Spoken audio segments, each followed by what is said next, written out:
Здравейте, приятели! Днес ми се иска да попитаме картите, тази прекрасна колода на Софитаро, която пристигна днес и бързам да я споделя с вас. Изключително красива колода. Иска ми се да видим кой е човекът, за когото си мислите и по-конкретно какво има той да ви каже, какво иска да сподели той с вас. Кое е онова, което ще получите като послание от неговата душа към вас. Онова, което не знаете, той не ви казва, но би искал да ви каже. Дали ще чуете това, което усещате в сърцето си, или ще чуете нещо съвсем различно? Сега ще разберем. Картите са нови, както казах, слушаме. Ще ми е много интересно да видим в това първо гадаене с тях какво ще ни кажат. Софитаро, много красива колода. И картата, която изпадна, десятка на чашите.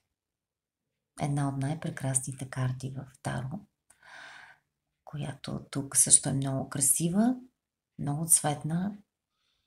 Ами да, тук ще си говорим за любов, за отношения, за пълнота.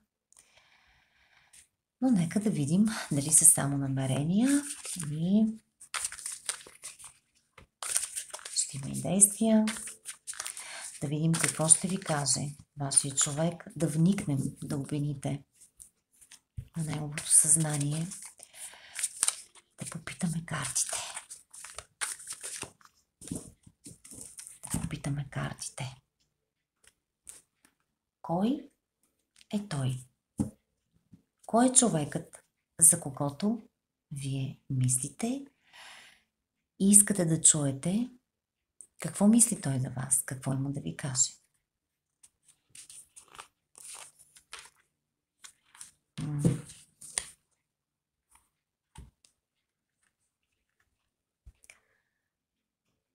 Това е един човек, който се е скрил от вас, който е хванал заобиколния път, както се казва.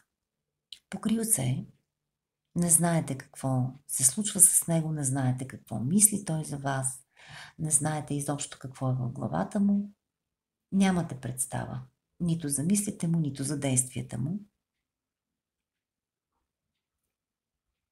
Потънал е в тъмнина.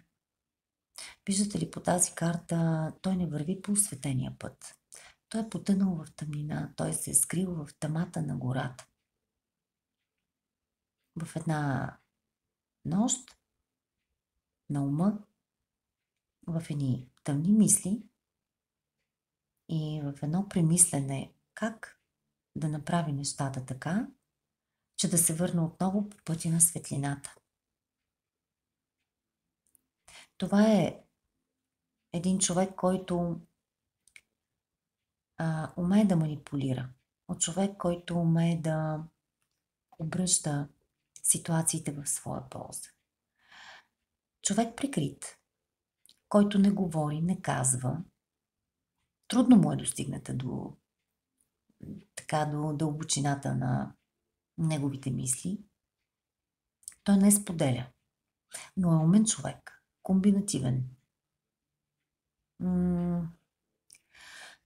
Човек обаче, който може да играе не съвсем честно и да манипулира нещата така, че да е най-добре за него.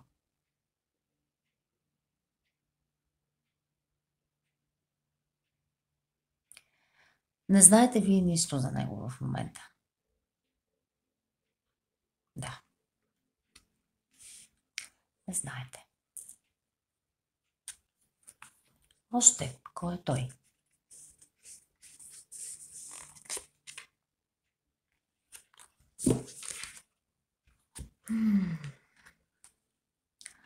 Знаете ли, тук говорим за трудни отношения. А кой е той? Ами той е човек, който все едно се връща от битка. Тук говорим за големи трудности в живота му, големи разрушения, много тежест, много мъка и много трудности, които са го белязали някак. променили са посоката на житейския му път. Човек, който е натоварен с много ангажименти. Човек, който е натоварен с много мисли. Човек, който се опитва отново потвърждение на първата карта да измисли начин, по който да излезе от това тежко мисловно състояние, в което той се намира. Виждате ли, втора мечова карта от 2. Това е човек, който наистина много мисли и премисля, но поради това, че трудностите са много, а на него му се налага да точно така да манипулира, за да може да промени ситуацията и да я превърне в по-ресурсна, така да го кажа. Много битки е водил този човек, много битки води и сега. Обаче това, което виждаме е, че това са изгубени битки. Той не е победител в тях. Това, което е останало следствие на всички тези борби, е едно разрушение. И всъщност той не знае пътя. Той не знае как да излезе отново на този път осветения, който видяхме тук по тази карта. Той не знае. В момента обаче търси начин. Кой е още той?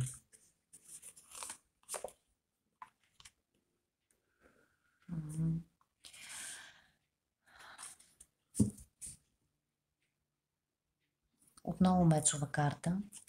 Да, категорично това е човек, който в момента е в процес на вземане на решение и му е много трудно да вземе такова. Защо? Защото видяхме. Битките са изгубени, опитва се да манипулира ситуацията, опитва се да се върне в правилния път, опитва се да намери правилното решение. Но някак в момента това не е възможно. Твърдо уморене. Комбинациите като че ли вече са на изчерпване. Трета мечова карта. Намираме го в много тежка енергия, много мисли. Честно, по тези карти, да ви кажа, на този човек не му е до любов. Но така или иначе ние не сме сигурни какво иска той да ви каже. Така че може да ви каже други неща. Това е един човек, който в момента е в премислене на това как да продължи напред и как да оправи това разрушение и тази тежест, която виждаме, че то го съпътства. Много трудности. Много трудности. В момента на пътя му. И тук, на всичките трудности, виждаме една жена, която така си седи по средата на всички тези трудности, които минават през живота му, на цялото това пепелище, което е тук. Действително, тук виждаме едно истинско бойно поле. През много неща е преминал. И знаете ли това, което виждам тук и че и вие сте била засегната от всичко това. Макар да не ви касае. И тук по тези карти, които виждам, най-вероятно вие този човек се отдалечил от ситуацията и от отношенията ви, каквито и да са били те. Вие не знаете какво се случва с него, но въпреки всичко, това по някакъв начин ви е докоснало. Това по някакъв начин е променило и вашия живот. По някакъв начин е променило ментално и вас. И вие също участвате в тази битка. Макар и не директно.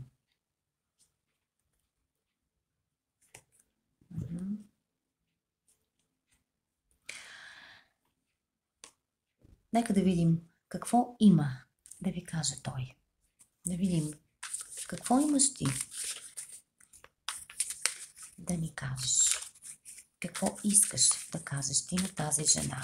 Или какво искаш да кажеш ти на този мъж? Какво искаш да кажеш?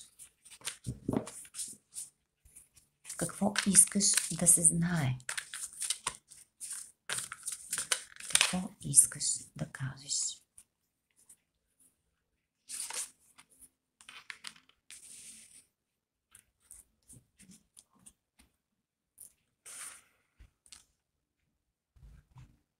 Искам да кажа, че аз стоя отдалечен от тази ситуация.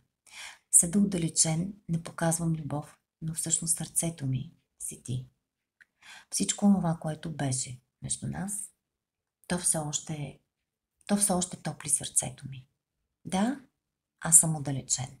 Да, ти остана само един мираж и една далечна мечта.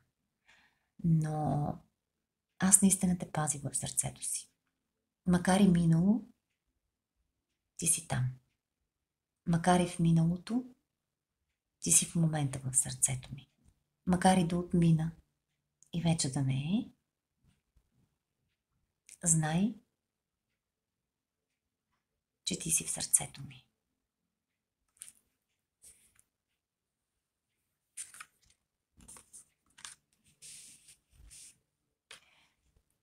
И аз съм един мъж, който е привлечен към теб. Ти ме привличаш безкрайно много. Имам страсти, имам любов, имам желание. Имам желание за действие. Искам да покажа любовта си към теб. Много искам. Искам този огън, който е между нас. Искам тази страст, която е между нас и която беше в миналото. Искам всичко това отново. И знай, че аз те обичам. И знай, че ти си огънят в сърцето ми. И знай, че ти ме палиш и ти ме превръщаш в различен човек. Изпитвам любов, изпитвам страст, изпитвам желание за живот, когато се сетя за теб. И това, което искам да ти кажа е, че искам всичко да започна от начало. Искам да ти дам онази стабилност, която всъщност винаги съм искала. Онази стабилност, която заслужаваш. И да, още веднъж. Изключително много ми привличаш и като жена. Този човек определено иска секс с вас. Всеки знае в какви отношения е бил с човека, но тук наистина си говорим за едно конкретно желание. Какво друго искаш да кажеш? Аз взех решение. Продължих напред, в друга посока. И ти остана в миналото. В сърцето си ми огънят го има, но аз взех решение. Какво решение? Решение, което ме накара да страдам. Решение, което ме накара да застина отново в миналото. Решение, което ме накара да бъда в тъмнина и да не мога да продължа. Застинах в чувствата си към теб. Застинах в отношенията ни. И аз смятах, че тук ще бъде светло и смятах, че това решение, което съм взел, ще бъде за по-добро и ще бъде добре за всички, ще бъде за светло бъдеще. Истината е, че то се оказа не така. И аз останах в тъмнината. И мисълта ми остана в миналото, където си ти. И аз разбрах, че разпилях шансовете си. И сега тъгувам и ми е трудно. И не виждам вариант. Как можем да възобновим нещата? Отново.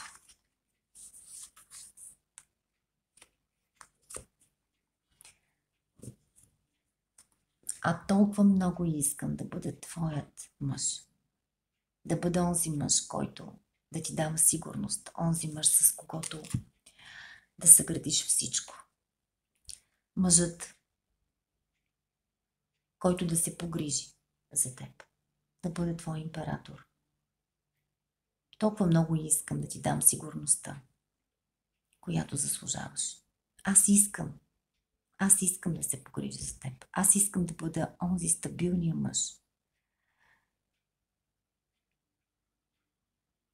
да изградим стабилни основи, да изгрее слънце тук за нас, да създадем всичко, което може да бъде създадено между мъж и жена. Това искам.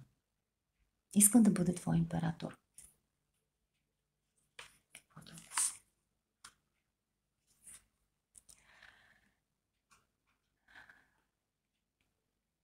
Но аз знам, че направих избор. И този избор не беше в твоя полза. Въпреки че сърцето ми избра теб, аз избрах друг път. В сърцето си ми ти, но изборът ми не беше ти.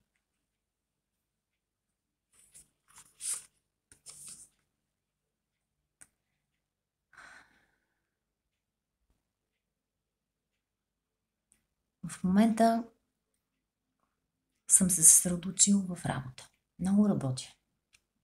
Много работя. Съсредоточен съм. Градя живота си. Буквално наново. По по-стабилен начин. Работя, уча се как да продължа напред. За да мога да създам едно по-стабилно бъдеще за себе си. Това правя в момента.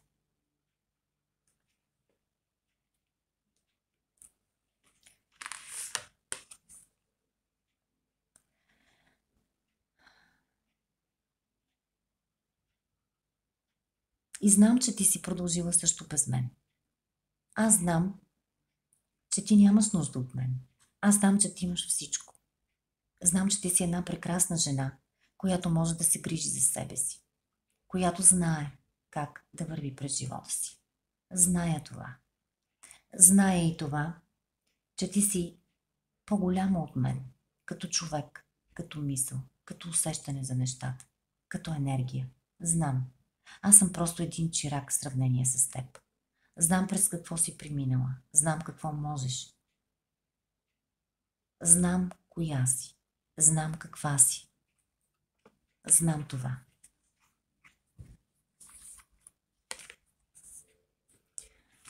И отново десятка на чашите, която излезе в самото начало, изпадна сама. И всъщност това е поантата на нашето четене тук. Първата карта, която излезе. Десятка на чашите. И аз искам, казва този човек, всичко с теб. Цялата пълнота. Искам да бъдем щастливи. Искам да ти дам.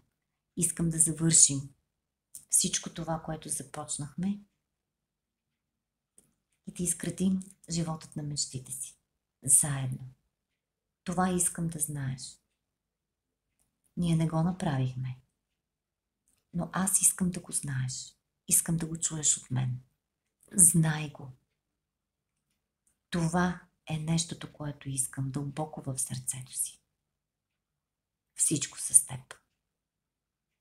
И нищо от чувствата ми към теб не си е заминало. И въпреки решенията, които взех и трудностите, в които се намирам в момента, нищо не си е заминало. Ти за мен си изключително ценна жена. И аз знам, че не можах да ти дам това, което заслужаваше.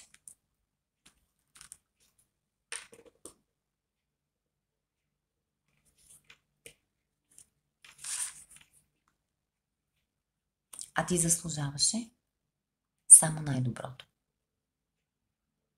Ти заслужаваше да ти се отдам изцяло, да създадем наш дом, наше семейство.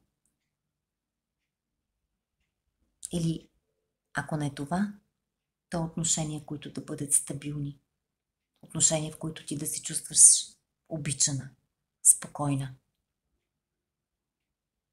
Да почине сърцето ти след всичко това, което ти причиних.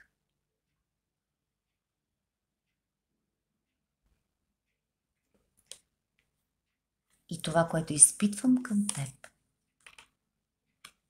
е мъка. Една огромна мъка. Сърцето ми е зима, защото не можах да ти дам това, което исках. А аз исках ти да имаш всичко. Болен съм, самотен съм, тъжен съм, като извергнат, сам. И нямам любов в живота си. Нямам нищо. Само работа. Любов нямам. Но любовта ми към теб е в сърцето ми.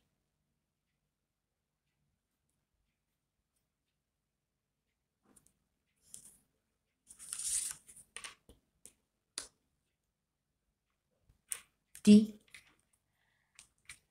си моята императрица. Ти си моята жена, която сърцето ми избра. Макар и живота да не ни позволи. Аз съм твой император, а ти си моята императрица. Ти си жената, която винаги ще бъде в сърцето ми. Жената, която винаги е до мен във всеки един миг. Жената, която ми подхожда. Тази, която съм чакал, тази, която съм искал и тази, която съм пледнувал. Ти си моята императрица. Това искам да знаеш. Въпреки всичко, което се случи, знай, че моето сърце избра теб.